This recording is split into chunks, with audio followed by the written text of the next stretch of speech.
The sky cracked open like shattered glass. What looked like fire poured down from the heavens, streaks of red and gold turning to smoke as they struck Earth's surface. No one believed the early reports, not really. People saw the news, the shaky phone recordings, and thought it was just another stunt. Some viral thing cooked up by a bored billionaire or a movie promo gone too far. But it wasn't. By the time the first city fell, denial turned to chaos. New York didn't just lose power. It didn't just go quiet. It vanished. One second it stood proud, defiant, shining like it always did. The next, a blinding light swallowed everything whole. Buildings collapsed into themselves. Skyscrapers folded like paper. And the people, they weren't even left to scream. A shockwave echoed across the ocean. That's when the world knew. We were under attack. They called themselves the Naros, though no one knew that at first.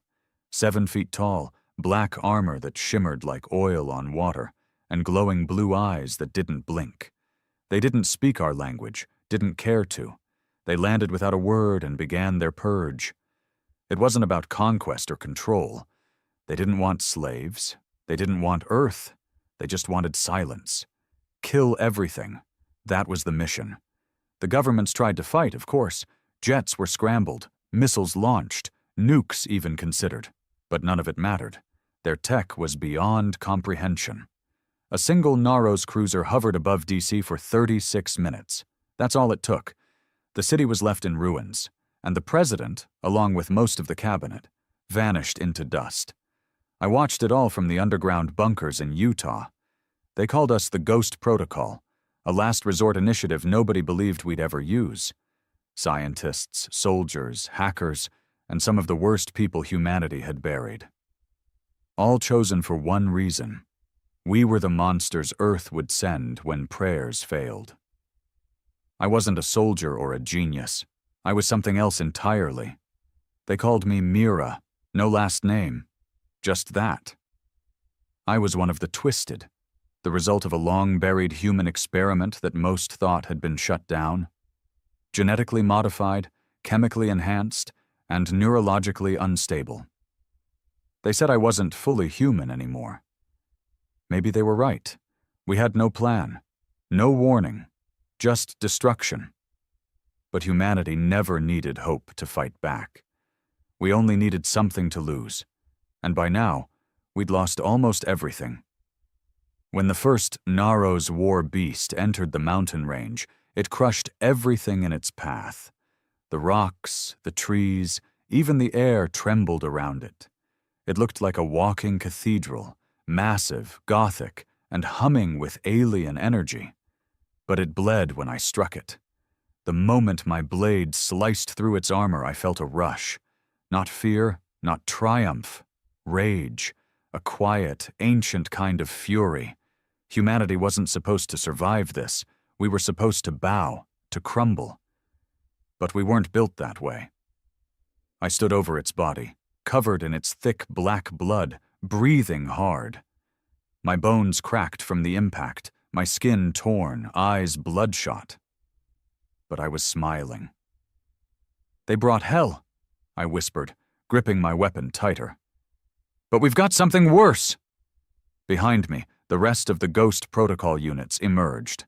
Men and women, soldiers and psychopaths, all with nothing left to live for, and nothing holding us back. We were the last line.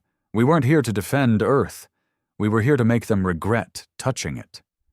The war beast's corpse still hissed on the ground, steam rising from the long wound I'd carved down its flank. Its thick, metallic skin twitched, as if it hadn't quite accepted death yet. The others stared at it in silence. No cheers, no celebration. We all knew what it meant. It was the first victory in a losing war. And we weren't naive enough to believe it would get easier. Colonel Rafe approached from behind, boots crunching over broken stone. He had a face made of leather and a voice that never rose above a growl. "That was a scout," he said. "Just a damn scout." I wiped my blade on my sleeve, the Naro's blood already starting to corrode the fabric. Big one for a scout. They send beasts like that ahead of the main force, to soften resistance. His eyes scanned the sky, always looking for shadows that didn't belong. Means the real wave's coming. We headed deeper into the bunker after that. It wasn't much, just steel corridors, concrete rooms, and enough firepower hidden behind blast doors to level a continent. But it had something else. Mines. The kind of mines that governments once tried to keep secret. Men and women who built viruses that could rewrite DNA. Engineers who'd turned entire cities into experimental test beds. And a few, like me. Living weapons designed in darkness. Dr. Elira met us in the war room. She had gray streaks in her black hair and the eyes of someone who hadn't slept in a decade. "You killed it?" she asked, not bothering with a greeting. "It bled," I replied. So yeah, she didn't smile, didn't even blink. Just tapped a touchscreen and brought up a hologram of the Naro's mothership. It hung in Earth's upper atmosphere, like a god waiting to deliver judgment. Over 400 kilometers wide, bristling with weapons we couldn't even name. Every hour, it launched smaller crafts, razor-sharp ovals that moved like thoughts through the air and dropped nightmares onto what was left of the cities. "We've confirmed a full-scale terraformation cycle has begun," Elira said. "They're not just killing us, they're reshaping the planet for themselves." "What about the ARC protocol?" Rafe asked. She shook her head. "Gone. They hit the launch site in Brazil before the ships could even break orbit. We're not escaping. Not this time." The silence in the room pressed down like gravity. "We still have Project Revenant," I said. That made her pause. Project Revenant wasn't supposed to exist. It was a rumor, even among us. The last-ditch trigger. A biological weapon encoded into human cells. Mine, specifically. They hadn't designed it to save humanity. They designed it to make the Naros suffer. It was ugly, it was cruel, and it was personal. "You really think your body can handle that activation?" she asked, narrowing her eyes. "You're barely stable now, Mira. You activate Revenant, you're not coming back." "I'm not planning to," I muttered. Rafe stepped in, fists clenched. "We don't make that call yet, not unless there's no other choice." "There is no other choice," I snapped. "Every minute we wait, they wipe another city off the map. They're not just winning, they're erasing us." The alarm blared before he could respond. A deep, groaning howl echoed through the bunker walls. The Naro's war horn. You didn't hear it unless they wanted you to. It wasn't sound, not really. It was a vibration that dug into your bones, whispering something ancient and terrifying. Submit. Everyone moved at once. No orders needed. We'd trained for this. Outside, the mountain shook. I raced up the central stairwell, passing soldiers strapping into exosuits and others injecting combat stims into their necks. My heart pounded in rhythm with the growing tremors. When I reached the surface, the sky was bleeding fire again. Dozens of Naro's dropships screamed down through the clouds. And something else followed them. A figure, not a ship, not a machine, a Naro's commander. I'd never seen one before. Tall, almost elegant, covered in sleek black armor that pulsed with red veins of energy. No eyes, just a smooth, curved helm. It landed without impact, like gravity didn't apply to it. And then it spoke, not in words, but in thoughts. "You are not the masters of this world," the voice echoed inside my skull. "You are the mistake." I stepped forward, gripping my weapon tight. "You're about to see how dangerous mistakes can be." The Naro's commander didn't move. It just stood there, silent and still, as if measuring us with senses we couldn't understand. Around it, the ground blackened in a slow ripple, like reality was struggling to keep itself together near its presence. Even the air felt wrong, thick, heavy like breathing tar. Soldiers fanned out beside me, exosuits hissing with readiness. Some had weapons I couldn't even name, experimental prototypes dredged from labs that didn't officially exist. But even with all that, none of them took a step forward. Because we could feel it. Power. Not the loud kind. Not the explosive sort we were used to. This was quiet, cold, and ancient.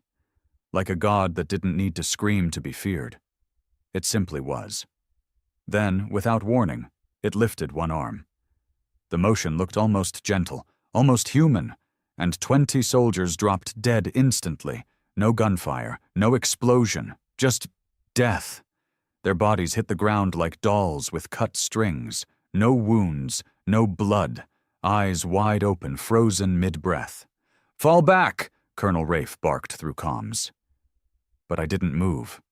My feet stayed rooted, breath steady. That voice, it was still whispering in my mind, soft, probing.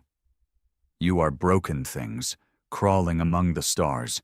You infect the universe with chaos," I growled back, loud enough to silence my own fear. "Takes one to know one." I sprinted toward it. Rafe screamed something behind me, but I wasn't listening anymore. Every fiber of my body screamed against the approach, pure instinct begging me to run, but instinct never won wars. Fury did. I struck first. My blade, molecular-edged, forged in tech labs buried under Russian ice, sliced across its midsection. It didn't bleed, not like the war beast. The commander staggered only slightly, and where the cut should have been, the armor shifted and sealed itself like liquid shadow. Then it moved. I didn't see the punch, just felt it. It hit me in the chest, and suddenly the world tilted sideways.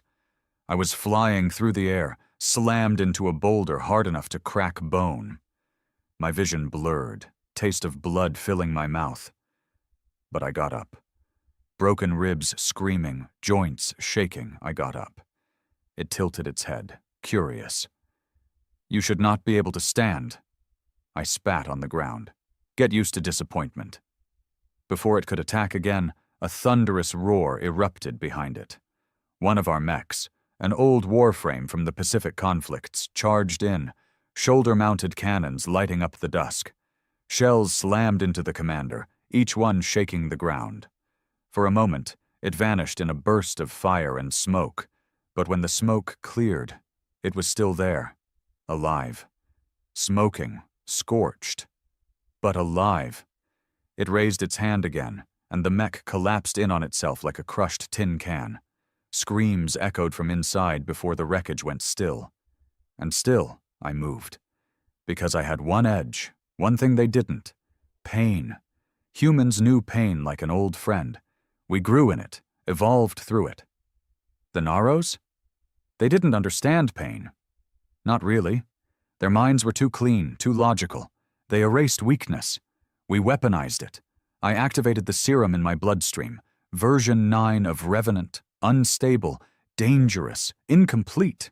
My skin burned instantly, veins turned black, muscles spasmed, vision dimmed and sharpened all at once. But I felt it.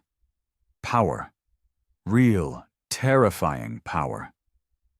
The world slowed. I lunged, blade in one hand, plasma pulse in the other.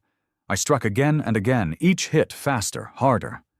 The commander tried to keep up, but for the first time, it hesitated. That made me smile, because hesitation is the beginning of fear. I drove my blade straight through its chest. The armor fought back, pushing against the intrusion, but I forced it in with a growl of pure rage. My eyes met its featureless helm.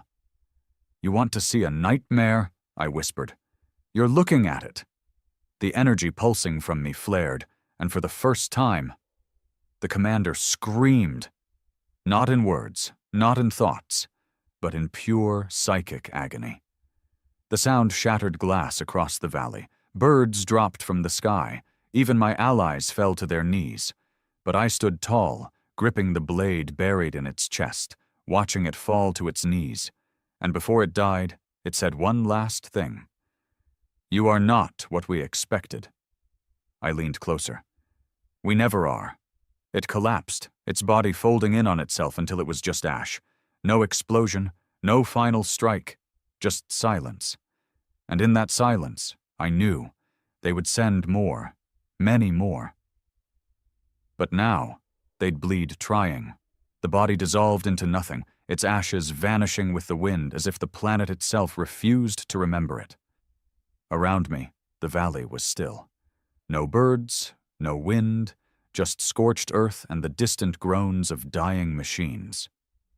My hands shook, part exhaustion, part aftershock from the serum coursing through me. Revenant wasn't meant to be used casually. It was a last resort, and I'd just burned through more of it than anyone ever had. My vision blurred again, edges swimming in red. I stumbled backward, knees buckling. Someone caught me before I hit the ground. "Got you," said Rafe, his voice rough, breathless. "You insane, suicidal freak, what the hell was that?" I tried to speak, but it came out as a rasp. My throat felt like it had been clawed from the inside out. My blood was too hot, boiling under my skin. Dr. Alira arrived seconds later, flanked by 2 medtechs. Her expression was unreadable, but I saw something in her eyes. Fear. Not of the Naros, of me. "We need to get her into containment, now," she snapped. "Containment?" Rafe frowned. "She just saved our asses." "She's unstable," Alira cut him off, already injecting something into my neck. Cold. Ice in my veins. "That much serum should have killed her. If it hasn't yet, it's mutating her further. You want a second Naros commander on our hands, only it's one of ours?" I faded in and out as they carried me back underground. Somewhere between the shaking halls and blinking lights, I heard someone say that satellites had picked up movement, massive movement, coming from orbit. The real invasion hadn't started yet. We'd only pissed them off. When I woke up, I was in a sealed room. Reinforced walls, observation windows, the kind of place you don't walk out of unless someone decides you're still useful. Tubes ran into my arms, monitoring systems blinking above me. I felt calmer, but hollow, like something inside had been scraped out. Rafe was there, arms crossed, leaning against the wall like he'd been standing there for hours. "How long?" I croaked. 3 days, he said. "You flatlined twice. They pumped you full of stabilizers, enough to sedate a tank." "What's the damage?" He didn't answer at first. Finally, he muttered, "They're here. The rest of them." My chest tightened. He continued.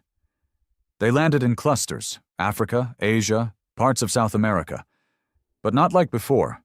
Not quick raids. They're establishing bases, terraforming faster, turning Earth into whatever hell they came from." "And us?" I asked. "We're preparing for a counterstrike. Not defense, not anymore. The commanders think offense is our only chance." I snorted. "Took them long enough." He stepped closer, voice dropping. "Mira, there's something else. The Naros. They're scared. After what you did, we intercepted some strange signals. Their frequencies are scrambled, but the tone changed. We think your activation triggered something unexpected. A panic, maybe." I blinked. "They're not supposed to feel fear." "Exactly." Dr. Alira entered then, hands folded, face tight with tension. She looked like someone carrying a secret that weighed too much. "I've run the analysis," she said. "The Revenant protocol in you, it's adapting. Not burning out like we expected. It's stabilizing." I frowned. "That's good, right?" She shook her head. "Not for you." Rafe stepped between us. "Explain." Alira looked at me, her voice quiet but heavy. "The serum bonded with Mira's DNA. It's no longer just a drug. It's rewriting her from the inside out. She's becoming something else." I didn't speak. What was there to say? "I'll keep fighting," I finally said. "Whatever's happening to me, it doesn't change the mission." Alira nodded slowly. "We expected you to say that." She handed me a small device. Cylindrical, pulsing with red light, not much bigger than a grenade. This is the key to the Oblivion engine. It's buried under what's left of the Siberian wastes. If we can reach it, we might be able to unleash something powerful enough to level one of their planetary bases. I stared at the device. What's the catch? You have to get there first, she said, through Naro's territory. Rafe sighed. You'll be leading the team. A grin tugged at my lips. Perfect. Because if the Naros thought Earth was finished, they hadn't seen what nightmares looked like on a suicide run. The dropship roared overhead, slicing through black clouds and acid rain as it raced toward the Siberian wastes. I sat strapped into a reinforced harness, staring through a reinforced viewport as the shattered landscape of what used to be Eastern Europe blurred beneath us. Cities reduced to molten glass, forests turned to charred skeletons. The Naros didn't conquer. They erased. The team was silent. No chatter, no bravado. Just breathing. Slow and heavy. We all knew what this was. A one-way trip. The kind you don't come back from. But none of us flinched. Rafe sat across from me, gear worn and eyes unreadable. His pulse rifle rested across his lap, but he hadn't touched it since liftoff. He just watched me, probably wondering if I was still me. Elira's voice crackled through the comms. You'll be touching down just south of the engine site. Sensors are barely working out there. Naros interference. Expect the unexpected. Always do, I muttered, then turned to the team. Final checks, weapons hot, masks on. They moved fast. Clicks of armor sealing, HUDs lighting up, biosensors syncing. My own interface synced with the Revenant system embedded in my spine. It read my vitals in angry red numbers. Too high, too unstable, but alive. For now. The ship jolted, then dropped like a stone. 30 seconds, the pilot yelled. The back hatch opened mid-air, revealing a storm of black snow and screaming wind. The smell hit instantly. Burnt ozone, melted plastic. Something wrong with the very air. The Naros had already started their transformation of the terrain. This place didn't belong to Earth anymore. We jumped. The descent was brutal. Ice whipping our armor, gravity trying to shake us apart. My boots slammed into cracked ground as the drop jets hissed to a halt. Around us, the world looked like a graveyard of gods. Twisted metal spires pierced the sky, glowing faintly with alien energy. The snow wasn't snow. It was ash. Ash and bone. Move fast, I said through the comms. We've got 20 clicks to cover before the Naros pick up the trail. We began the march. Every step crunched on something brittle. Sometimes it was just frost-covered stone. Other times, I didn't want to know. The further we moved into the wasteland, the less earth it felt. Trees grew upside down, roots pulsing with red light. The sky shimmered in unnatural ways. Time itself felt wrong, slower, like we were walking through someone else's dream or nightmare. By the 10th click, we lost Torres. 1 second he was behind us, the next gone. No sound. No trace, just his comlink crackling once, then silence. Keep moving, Rafe said tightly. His jaw was clenched. If we stop, we're next. I felt the Revenant system stir in response to the tension. It liked fear, fed off it. I clenched my fists and kept walking.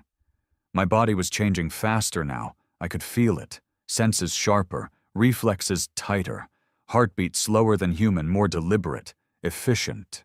It scared me. But we had a job to do. We reached the edge of the engine's shell by dusk. It rose like a mountain of obsidian and steel, covered in alien scaffolding, with glowing veins of green and blue pulsing across its surface. The Naros had found it first, but they hadn't breached it. Not yet. Scouts, whispered Rafe, pointing to movement among the alien towers. Naros units, smaller than the commander but fast, insect-like. They crawled like shadows, blinking in and out of sight, flitting between twisted pillars and humming pylons. "We don't have time to sneak," I said. "We go loud, hit them hard, hit them fast. Get inside before the big ones show up." He nodded. "You take lead." I stepped forward, activated the revenant spike in my bloodstream, and let the pain take hold. Fire lit my nerves. Vision snapped into crystal clarity. Every breath became thunder in my chest. Then I ran. Faster than I ever had before. Faster than human. The Naros scouts turned. Too late. My blade sliced through the first two before they made a sound. The third fired a plasma burst, but I was already past it, driving a spike into its core.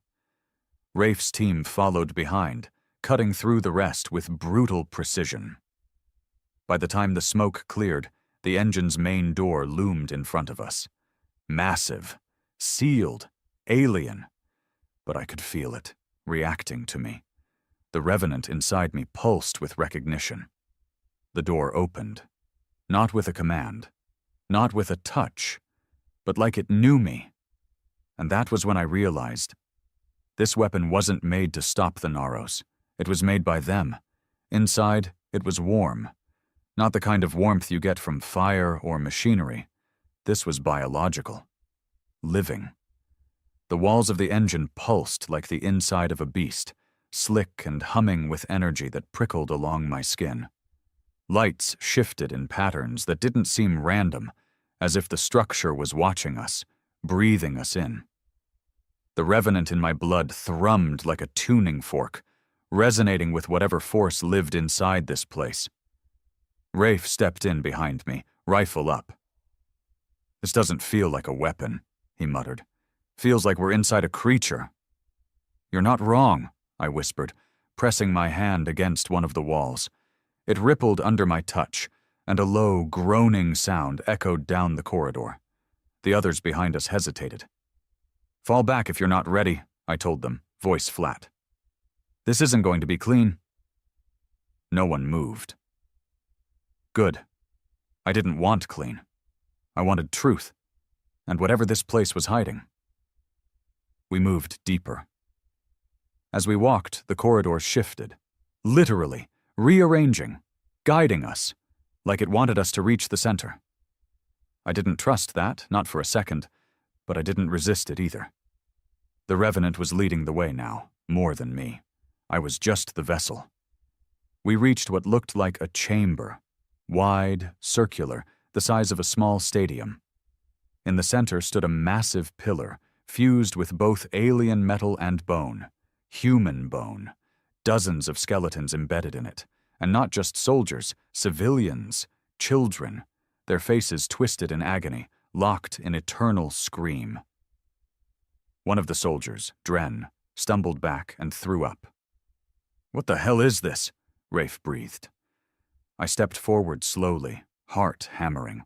A voice filled the chamber, not sound, not words, but presence. It wrapped around my thoughts, pried into my memories, pulled me back to the moment I first took the serum, the pain, the terror, the betrayal. My screams echoed in my skull. "You are the key," it said, though its voice came from inside me. "You were always meant to return." I dropped to my knees, my hands burned. Revenant lines glowed under my skin like fire under glass. I was being rewritten again, this time faster, rougher. The engine wasn't just syncing with me, it was activating me. Elira's voice crackled over the comms, panicked. "Mira, what's happening? We're detecting massive energy spikes from the engine, like it's alive." "It is," I said through gritted teeth, "and it knows me." Suddenly, a section of the wall peeled back. A shape emerged, tall, humanoid, but unmistakably Naros. Not mechanical like the others.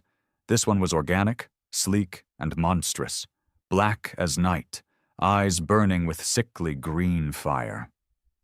"You have come far, spawn of Earth," it said aloud. Its voice was smooth, calm, too human. But this world is not yours anymore. Rafe raised his rifle, but I held up a hand. Who are you? I am the architect, it said. One of the first. I was tasked with seeding worlds for harvest. Earth was never meant to survive. My blood boiled. Then why build this engine? Why this place? Because sometimes, it said, stepping closer, a species resists.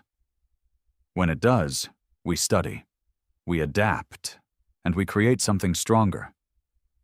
You're saying this was a test? I snarled. A forge, the architect replied. You are the result. The Revenant was never meant to save your species. It was meant to replace it. The chamber shook. The bones in the pillar pulsed.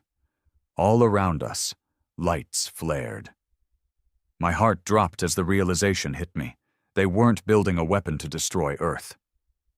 They were building me, a weapon to conquer other worlds in their name. No, I whispered. Yes, the architect said, and now you will fulfill your purpose. Everything inside me screamed to give in. The serum roared through my body, demanding I submit. Become what they wanted. Destroy Earth to spare its suffering. Lead the charge to the stars in their name. But I wasn't just serum. I was human. And they had made one fatal mistake. They thought making me a weapon meant I'd fight for them. I stood up slowly, bones creaking, revenant fire pouring from my skin. You wanted a nightmare, I growled. Then wake the hell up. And I lunged at the architect, screaming not with pain, but with rage. The architect didn't flinch. It moved like liquid shadow, dodging my first strike with an elegance that was almost insulting. My revenant blade hissed through the air, narrowly missing its head as it twisted, grabbed my arm mid-swing and hurled me backward like a rag doll. I slammed into the wall, hard enough to leave a dent. My bones groaned, but they didn't break. The serum had made sure of that. I hit the ground and rolled to my feet, already lunging again. This time I didn't hold back. Every ounce of power the Revenant had given me, I poured into that attack. The ground cracked under my feet. The chamber pulsed, alive with violence. I came in low, feinted high, then spun and drove my elbow into the architect's side with enough force to rupture a tank. It staggered. Not much, but enough. The others opened fire. Rafe, Dren, and the rest unleashed everything they had. Plasma bolts, kinetic slugs, grenades. The architect howled as its shield flickered, faltered, and then shattered under the onslaught. But it didn't bleed. It didn't fall. It adapted. Its body shimmered, reformed, plating growing over wounds like a fast-forwarded nightmare. Its arms split open, morphing into a jagged blade of bone and black metal. With a roar, it charged. It struck Dren first, split him in two before he could even scream. Blood sprayed across the wall. The rest of the team broke formation, scattering to avoid the same fate. Rafe pulled a pulse mine from his belt, primed it, and threw. The blast caught the architect mid-step. It screamed again, this time in pain, its form destabilizing, tendrils of energy leaking from its torso like smoke. I seized the chance and leapt, driving my revenant blade straight into its chest. The feedback hit me like a freight train.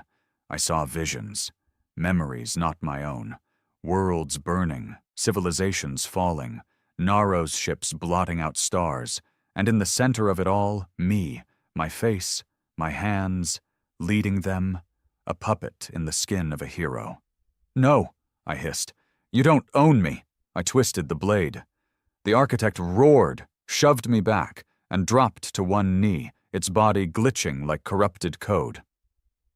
Around us, the chamber began to collapse, walls buckling, the central pillar shuddering. Rafe ran to me, grabbing my shoulder. It's failing! We have to get out of here! No, I said, breath ragged. We finish this, now! But... Go! He hesitated, then nodded grimly and motioned the others to retreat. I turned back to the architect, who was laughing now, bloodless and broken, but amused. You are strong, it rasped. Stronger than the others. You would have been a perfect host. I'm no one's host, I said. It lunged, slower this time, weaker. I dodged, slammed a foot into its knee, then struck upward, catching it under the chin with a reinforced fist. Its head snapped back, and I followed with a punch that cratered its chest. It fell to its knees. I stood over it, panting, revenant systems burning hot under my skin. You wanted to forge a weapon, I said. You got one. Then I drove my blade into its core, all the way through. The light in its eyes died, and the engine screamed. The walls began to collapse completely now, massive plates falling, the entire structure folding in on itself. I ran. I didn't think, didn't breathe. I ran. Rafe and the others were already near the exit. Elira was overhead with the dropship, screaming coordinates, fighting to stabilize in the chaos. The ground behind me cracked open. Lava, or maybe something worse, poured through. 10 more steps. 5. I leapt through the hatch just as the engine imploded behind me. The shockwave hit us mid-air, threw the dropship sideways like a toy in a hurricane, but Elira held it steady, swearing the whole time. We flew away from the collapse, watching as the structure vanished in a blinding sphere of white light. Then silence. I sank into the floor of the ship, heart hammering. It was done. The architect was dead. The engine was gone. But deep inside, I knew it wasn't over. Because I could still feel the revenant, still changing me, and somewhere in the stars. The rest of the Naros would be waiting. The stars looked different after what we'd done. Colder. Sharper. Like they were watching me now, not just shining. Maybe they'd always been watching.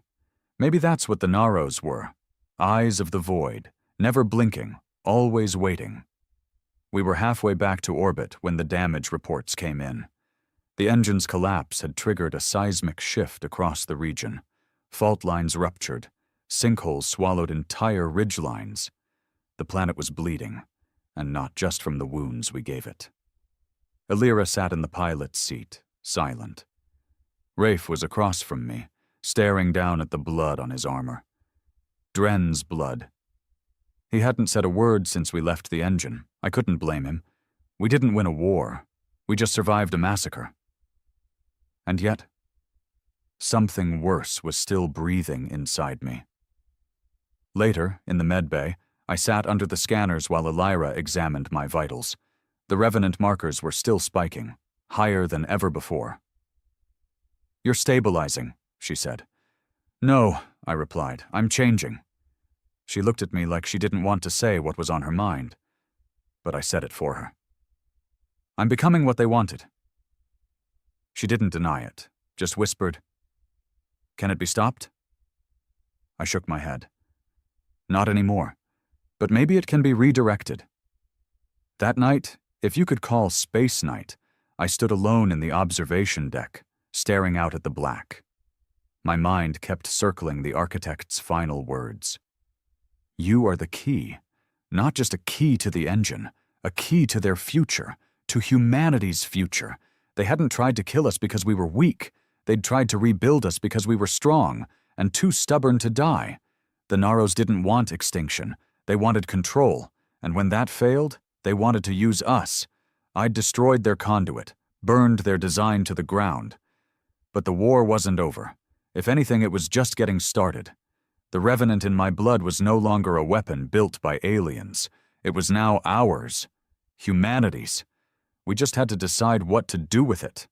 Rafe joined me on the deck sometime later. He stood beside me, arms folded, looking like he hadn't slept in a week. You planning to tell command about all this? He asked quietly. I will, I said, but they won't understand. Not really. They'll try to lock you down. I know.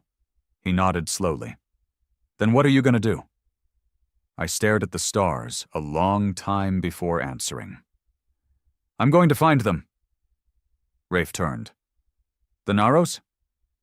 I nodded. We can't wait for them to bring the next nightmare. We are the nightmare now. It's time they learn what that really means. You'll be hunted, he warned. I already am.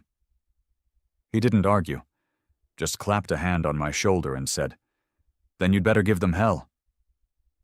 By the time we returned to Earth, everything had changed. The footage of the engine, the architect, the dead, the serum, it all leaked. The public didn't know what to believe. Some hailed us as heroes, others called us monsters. Protesters filled the streets, demanding the destruction of the Revenant program. Command scrambled to clean it up, bury the truth. But the truth was already loose in the world, and so was I. A month later, I disappeared. Went dark, off-grid.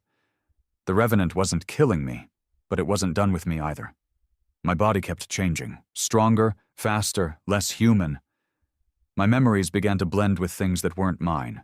Visions of Naro's shipyards, war plans, galactic maps. They had opened a door inside me. And now it opened both ways. I used it, traced their signal back. And one day, out in deep space, I found it, their fleet, dormant, waiting, tens of thousands of ships in orbit around a starless world, preparing for something bigger than Earth, something final. They hadn't noticed me yet. But they would. Because this time, the last experiment was coming home. Not as a soldier, not as a slave, but as something else entirely. A human nightmare forged in their own machine. And we don't beg. We don't bow. We bring the fire. And we never stop burning.